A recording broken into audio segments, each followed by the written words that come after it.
ಮೊಟ್ಟ ಮೊದಲು ದೈವಜ್ಞ ಬ್ರಾಹ್ಮಣ ಅಂತ ನಾವೆಲ್ಲರೂ ಕೂಡ ಎಚ್ಚೆತ್ತುಕೊಳ್ಬೇಕು.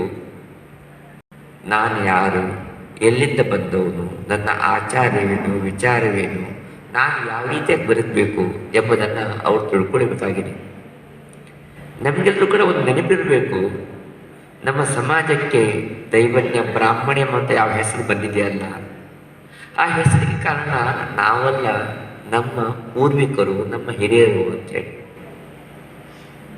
ಪ್ರಾಚೀನ ಕಾಲದಲ್ಲಿ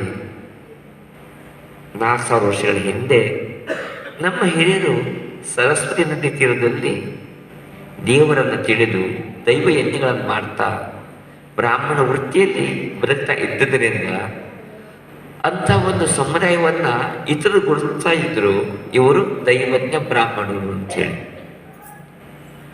ಅಂದಿನಿಂದ ಪ್ರಾರಂಭವಾದಂಥ ಈ ಹೆಸರು ಇಂದು ಕೂಡ ನಾವು ಉಳಿಸ್ಕೊಂಡು ಬಂದಿದ್ದೇವೆ, ಅದನ್ನು ಇಡಿಸ್ಕೊಂಡು ಬಂದಿದ್ದೇವೆ. ಪ್ರಾಯಶಃ ನಮ್ಮ ಸಮಾಜದ ಆ ಹೆಸರು ಮಾತ್ರ ನಾವು ಉಳಿಸ್ಕೊಂಡು ಬಂದರೆ ಸಾಲದು, ನಮ್ಮ ಜೀವನದಲ್ಲಿ ಕೂಡ ನಾವು ದೈವಿಕ ಪ್ರಜ್ಞೆಯನ್ನು ಬೆಳೆಸ್ಕೊಳ್ಬೇಕಾಗಿದೆ, ದೈವಿಕ ಭಾವನೆಯನ್ನು ಜಾಗೃತಗೊಳಿಸ್ಕೊಳ್ಬೇಕಾಗಿದೆ.